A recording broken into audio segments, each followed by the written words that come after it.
할렐루야.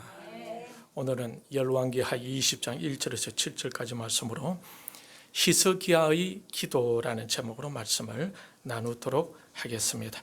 지난주에 같이 묵상했던 말씀에서 성전 미문에 앉아 구걸하던 날 때부터 걷지 못하던 한 사람이 주님의 제자 베드로를 만남으로 인해 걷기도 하고 뛰기도 하는 기적을 경험하게 되었고, 근심과 수심에 가득 찼었던 그의 얼굴이 하나님을 찬양하는 기쁨의 얼굴로 변신되던 것을 우리는 볼 수가 있었습니다.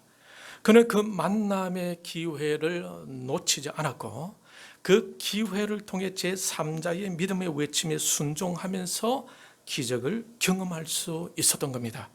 분명한 것은 그 기적은 제3자의 믿음의 선포에 의한 것이었다라는 거예요.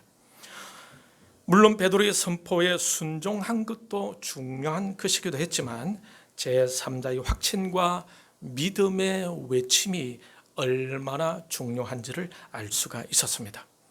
누가복음 5장 17절 이후에 보면은 한 중풍병자가 나옵니다. 중풍에 걸려 그 사람은 일어날 수도 없었고 걷지를 못했습니다. 사람들은 그 사람을 침상에 메고 와서 예수님 앞에 들여놓고자 하지만은 사람들이 너무 붐벼서 그렇게 할 수가 없었어요. 그래서 그들은 지붕으로 올라갑니다. 그래서 그 지붕의 기와를 벗기고 그 병자를 침상채로 예수님 앞에 달아내렸던 것입니다. 이때 누가복음 5장 20절은 이렇게 말씀하고 있습니다. 같이 읽겠습니다. 시작. 예수께서 그들의 믿음을 보시고 이르시되 이 사람아 내 죄 사함을 받았느니라 하시니, 그들의 믿음을 보시고 24절 중간에 보면은 중풍병자에게라는 거 있죠. 거기서부터 26절까지 같이 읽겠습니다. 시작. 중풍병자에게 말씀하시되 내가 네게 이르노니 일어나 내 침상을 가지고 집으로 가라 하시매 그 사람이 그들 앞에서 곧 일어나 그 누웠던 것을 가지고 하나님께 영광을 돌리며 자기 집으로 돌아가니 모든 사람이 놀라 하나님께 영광을 돌리며 심히 두려워하여 이르되 오늘 우리가 놀라운 일을 보았다 하니라. 누구의 믿음을 보시고 그 사람의 죄를 사해 주시고 병을 고쳐 주셨습니까? 20절에서 언급된 대로 그들의 믿음을 보시고, 그들은 누굽니까?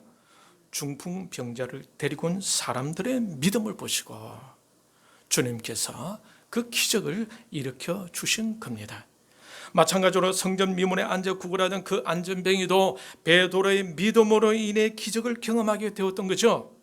저와 여러분의 믿음도 충분히 기적을 일으킬 수 있다라는 것을 여러분 아시길 바랍니다. 그렇다고 우리의 능력이 기적을 일으킨다는 것은 아닙니다.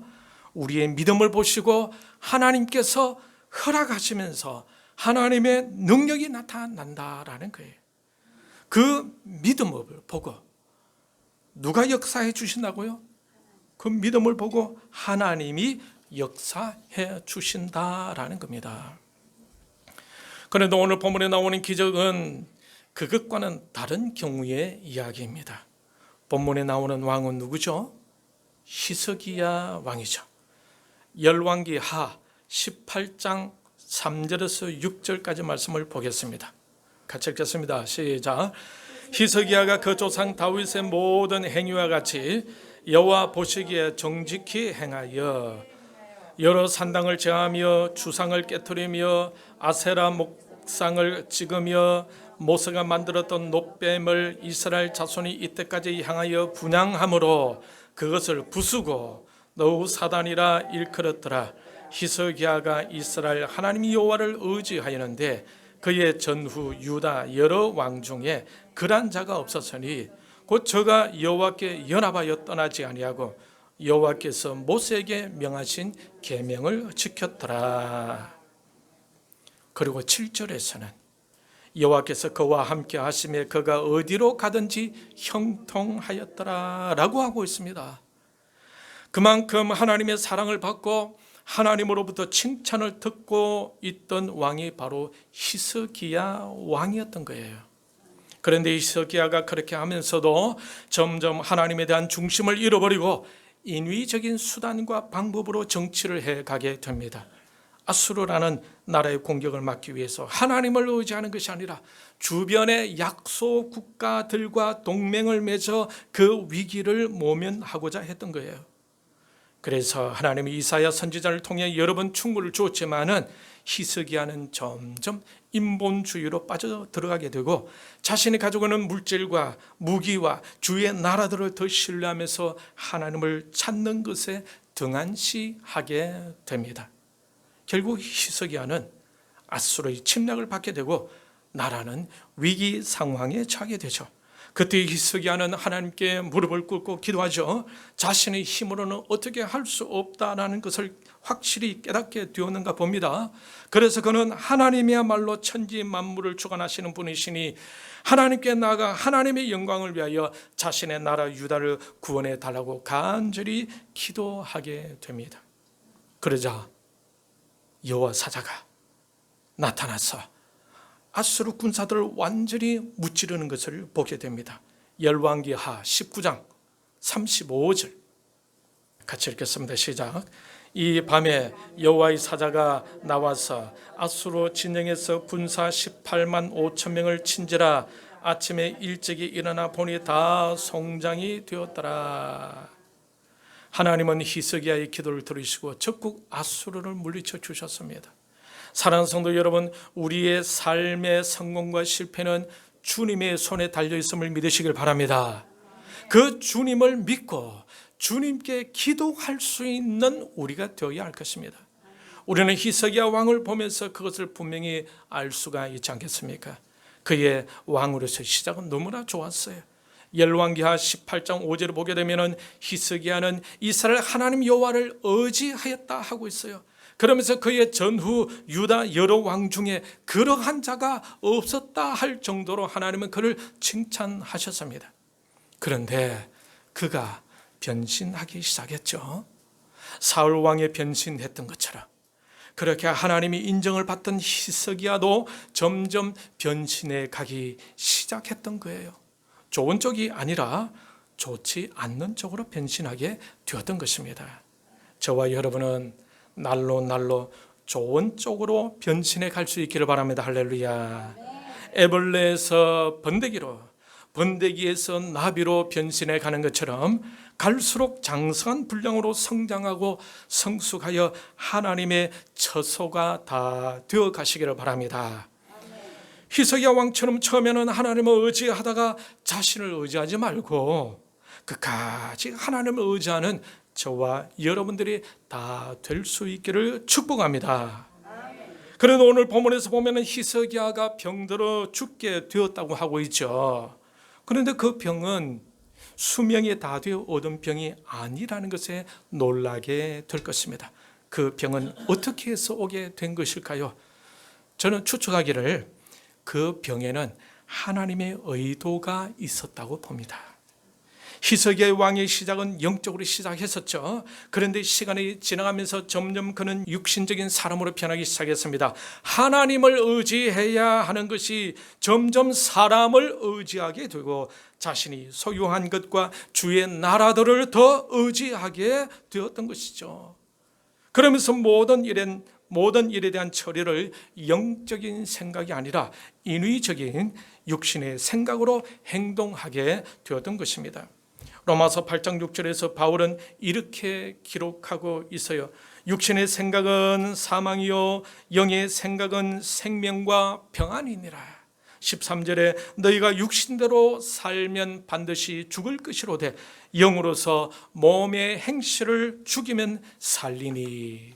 오늘 본문에서도 이 원리는 그대로 적용되고 있습니다. 저는 하나님께서 히스기야 왕에게 죽음의 병을 준 것은 이 원리를 확실히 깨닫게 함이 아닌가 하고 생각해 봅니다.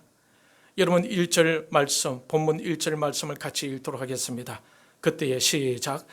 그때에 히스기야가 병들어 죽게 되매 아모스의 아들 선지자 이사야가 그에게 나와서 그에게 이르되 여호와의 말씀이 너는 집을 정리하라 너가 죽고 살지 못하리라 하셨나이다. 선지자 이사야는 분명히 하나님의 말씀을 대언하고 있습니다. 어떤 말씀입니까? 너가 죽고 살지 못하리라. 사실 여러분, 죽음이라는 것은 인생에 있어서 큰 문제이지 않겠습니까?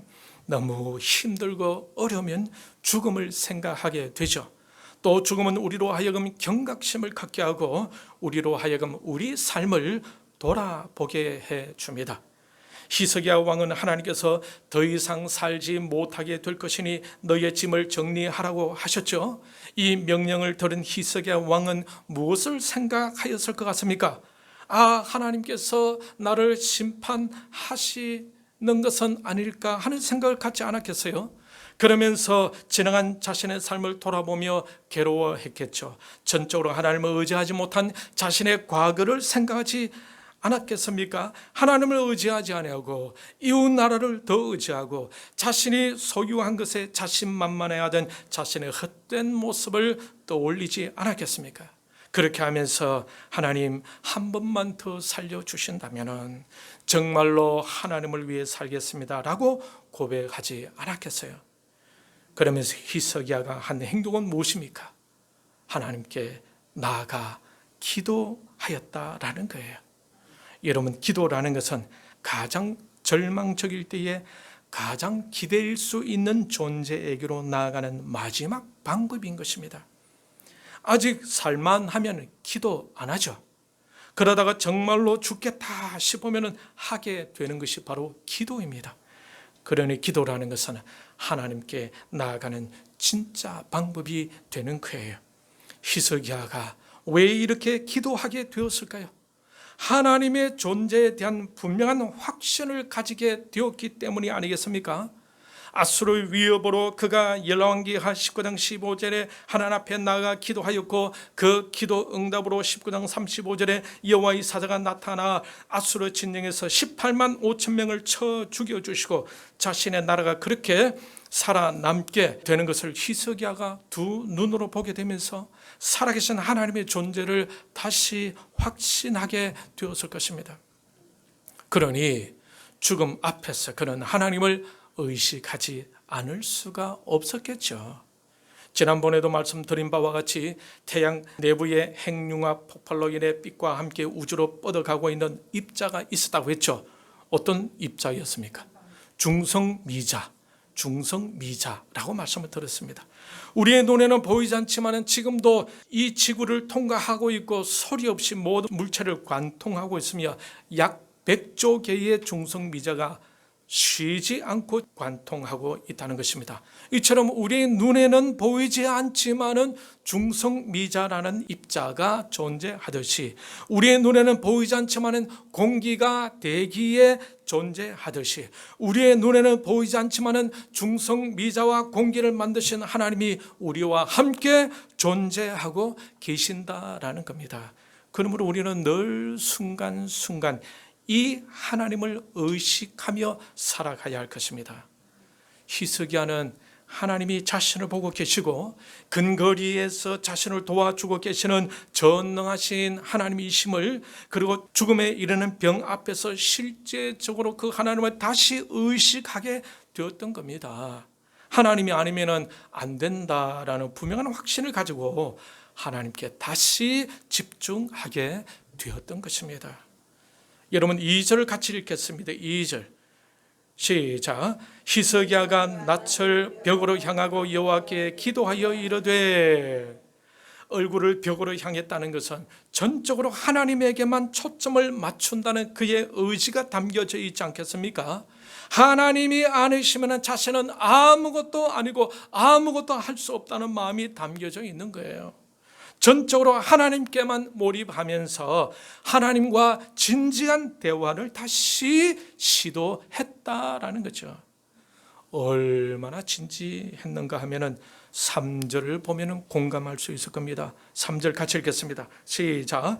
여호와여 구하오니 내가 진실과 전심으로 주 앞에 행하며 주께서 보시기에 선하게 행한 것을 기억하옵소서 하고 히스기야가 심히 통곡하더라.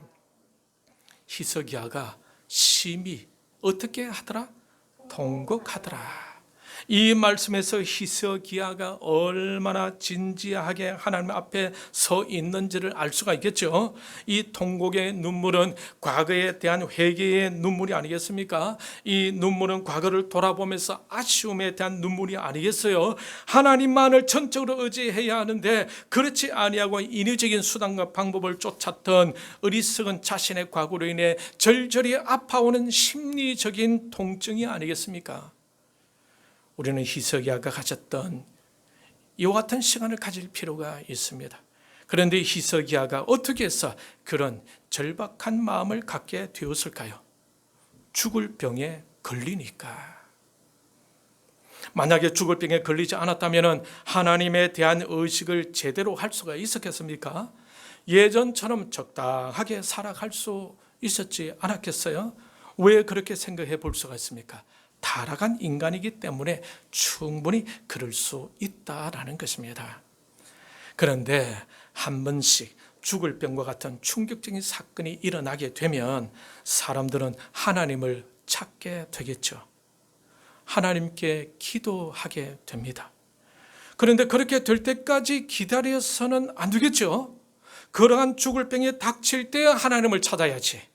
그런 절망적인 사건이 생길 때 하나님께 나아가야지. 그럴 때 기도해야지 라고 하는 사람들이 있다면 그들은 어리석은 사람들일 것입니다. 여러분, 적어도 히스기야는 왕이었어요.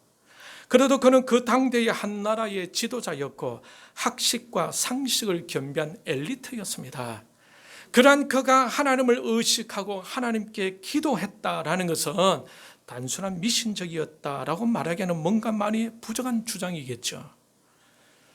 여러분, 한동대 총장을 역임했던 그 김영길 총장 혹시 아십니까? 그분의 이야기를 하나 들려드릴게요.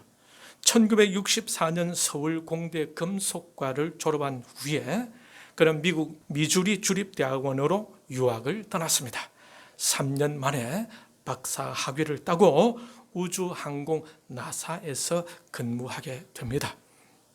하루는 조밀이라는 미국인 친구가 그에게 다가와서 묻더랍니다. 닥터 김, 종교를 가지고 있어? 하고 물었어요. 그러니까 김영길 총장은 그래서 나는 크리스찬이요 라고 했답니다. 당시 그는 아내를 따라 한인교회에 출석하고 있었습니다. 그러나 교회는 종교적 목적이 아닌 한국인들을 만나는 미팅 장소였어요. 오랜만에 한국말을 쓰며 한국 음식을 먹을 수 있었던 그런 곳이었습니다. 또 목사님의 설교는 도덕적 지침이나 윤리적으로 향상하는 것에 도움이 된다고 생각하고 그 설교를 열심히 듣는 편이었다고 합니다. 크리스찬이라는 말에 조미는 반가워하며 악수를 청했습니다. 그러면서 말을 하는데 화요일마다 낮 12시에 크리스찬 기도 모임이 있어. 거기 꼭 나오시오. 꼭 나와야 됩니다. 얼마나 당부를 하든지 그 다음 화요일 날 기도 모임 장소를 찾아가 보았다고 합니다. 그런데 거기서 그는 큰 충격을 받게 되었습니다. 150여 명의 세계에서 유명한 과학 박사들이 모여 찬송을 부르며 기도하며 경배하고 있었던 것이 아닙니까? 첨단 과학을 연구하는 내노라하는 그들이 그렇게 열렬한 신앙을 갖고 있다니 무엇이 그들을 이렇게 만든 것일까라는 이런 의문이 불쑥 솟았다고 합니다. 그와 동시에 그들 모두의 얼굴에 기쁨과 평안이 넘치고 있는 것을 여실히 느꼈던 거예요. 그러면서 나는 왜 저런 기쁨을 소유하지 못하고 있을까? 세계 최고의 석학들이 이토록 열성적인 모임을 갖고 있는 것은 기독교에 뭔가 다른 것이 특별한 것이 있다는 증거다. 내가 그것을 한번 찾아보자 라는 이런 마음을 갖게 되었어요. 그렇게 해서 성경을 배워보고자 하는 결심을 갖게 되고 그러면서 주말마다 성경 공부하는 모임에 참석하게 되었습니다. 시간이 지나면서 모임 중에서 하나님의 강한 임재를 경험하게 되고 창조과학협회를 창립하고 초대 회장으로 활동하게 되었다고 합니다. 김영길 총장의 간증 이야기는 유튜브에서도 볼 수 있으니까 한번 여러분 찾아볼 수 있기를 바랍니다. 첨단 과학의 학자였기에 성경과는 거리가 멀 것 같은데 그가 성경 공부를 하면서 천지를 창조하신 하나님을 받아들일 수밖에 없었다라는 거예요. 150여 명의 과학 박사들이 모여서 찬양하고 경배하는 모습을 여러분 상상해 보십시오. 과학자들인 그들이 어떻게 하나님을 의식하고 예배할 수가 있겠습니까? 하나님이 살아 계시기 때문이 아니겠습니까? 과학적인 머리로 그 하나님의 존재를 충분히 이해하고 믿어지고 경험하게 되니까 그들이 손을 들고 주님을 찬양하는 것이 아니겠어요? 이처럼 하나님은 실제로 살아 계신다라는 겁니다. 모르는 사람들은 모를 뿐이지 아는 사람들은 다 알고 있는 거죠. 오늘 이 본문의 권력자요 모든 면에 있어서 모자름 없는 한 나라의 왕인 히스기야가 왜 이토록 하나님을 찾았겠습니까? 왜 하나님께 간절히 기도했겠어요? 하나님은 살아계신 분이심을 확신하게 되었기 때문이 아니겠어요? 히스기야가 찾던 그 하나님은 지금도 저와 여러분과 함께 하신 바로 그 하나님이십니다. 오늘 이 시간 그 하나님을 실제적으로 의식하고 겸손하게 주님을 찬양하고 그분의 말씀에 아멘하며 화답할 수 있는 저와 여러분들이 다 될 수 있기를 바랍니다. 할렐루야. 히스기야가 통곡하며 기도하고 있을 때에 하나님께서 이사야 선지자에게 말씀해 주십니다. 어떤 말씀입니까? 히스기야에게 돌아가서 이 말을 꼭 전해라 라는 것입니다. 어떤 말씀이죠? 5절 6절 같이 읽겠습니다. 시작. 너는 돌아가서 내 백성의 주권자 히스기야에게 이르기를 왕의 조상 다윗의 하나님이 여호와의 말씀이 내가 내 기도를 들었고 내 눈물을 보았노라. 내가 너를 낫게 하려니 너가 3일 만에 여호와의 성전에 올라가겠고 내가 내 날을 15년을 더할 것이며 내가 너와 이 성을 아수르 왕의 손에서 구원하고 내가 나를 위하고 또 내 종 다윗을 위함으로 이 성을 보호하리라 하셨다 하라 하셨더라. 하나님은 선지자를 통해 전해 주십니다. 무엇을 전해 주십니까? 히스기야의 눈물을 보고 그의 기도를 들었다라는 거예요. 그래서 어떻게 주시겠다고 하시죠?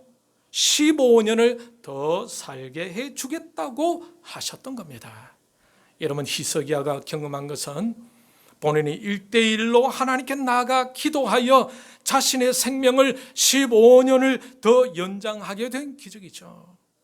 성전 미문에 날 때부터 걷지 못한 사람과 중풍병자는 다른 사람들의 믿음으로 인해 기적을 경험하게 되었지만은 히스기야는 자신이 하나님을 의식하고 그 하나님께 나아가 간절히 기도하면서 기적을 경험하게 되었다라는 것입니다. 여러분, 여러분을 위해서 간절히 기도해 줄 사람이 있습니까? 그렇다면 얼마나 다행스러운 일인지 몰라요. 그런데 살다 보면은 남을 위해서 간절히 기도한다는 것은 쉽지 않는 일입니다. 그러니 여러분을 위해 기도해 줄 수 있는 사람을 많이 만들어 가는 것이 필요하겠죠. 어떻게 해야 합니까? 만날 때마다 인사 잘하고 좋은 교제를 하면서 좋은 인상을 비추고 좋은 관계를 맺어가야 여러분이 혹 건강이 좋지 못하거나 아니면 집안에 일이 생길 때에 여러분을 생각하고 기도해 줄 마음이 생기지 않겠습니까? 그래서 기도해 줄 수 있는 사람이 있다면 그들에게 평소에 어떻게 해야 할까요? 잘 해주어야 하는 것입니다. 그런데 살다 보면 내가 원하는 대로 안 될 때가 많죠. 그럴 때 어떻게 해야 합니까? 어쩌겠어요? 내 스스로가 기도해야 하지 않겠습니까? 어쩔 수 없는 겁니다. 내 삶은 내가 책임져야죠. 그래서 내가 하나님께 나가가 내가 하나님께 간절히 기도해야 하는 것입니다. 그러기 위해서 무엇이 필요합니까? 살아계신 하나님을 먼저 의식할 수 있어야 합니다. 그리고 그 하나님을 전적으로 의지해야겠죠. 그리고 그 하나님만 바라보아야 합니다. 그리고 하나님께 나아가 기도해야 합니다. 누구처럼? 오늘 본문의 히스기야 왕처럼. 인생이란 원래 외로운 것이죠. 때로는 혼자가 될 때가 많습니다.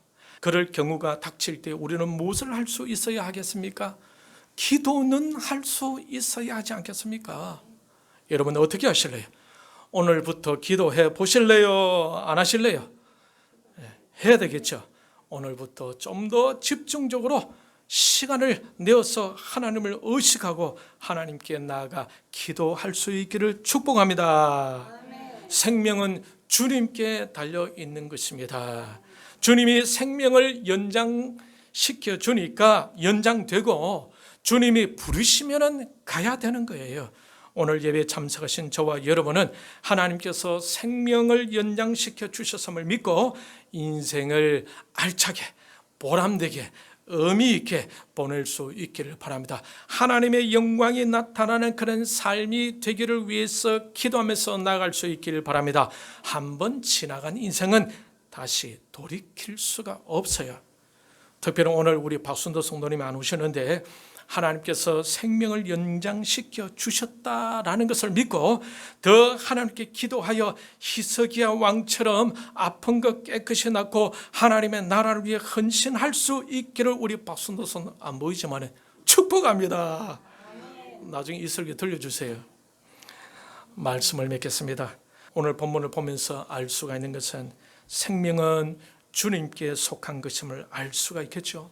그리고 왕이었고 권력자였으며 엘리트였던 히스기야 왕도 인정했던 그 하나님, 과학 박사였던 고 김영길 총장도 인정했던 그 하나님, 150명의 세계의 유능한 과학 박사들이 모여 찬양하던 그 하나님을 진지하게 실제적으로 생활 속에서 의식하면서 살아갈 수 있는 저와 여러분들이 되기를 바랍니다. 그리고 그 하나님을 믿고 그 하나님이 기뻐하시는 뜻을 쫓아 살아가면서 기도하여 응답받고 살아계신 하나님에 대한 간증거리를 만들어가는 저와 여러분, 그래서 하나님께 영광 올려드리는 우리 한소망 교회 공동체가 될 수 있기를 주님의 이름으로 축원합니다. 이 찬양 말씀을 생각하면서 같이 기도하도록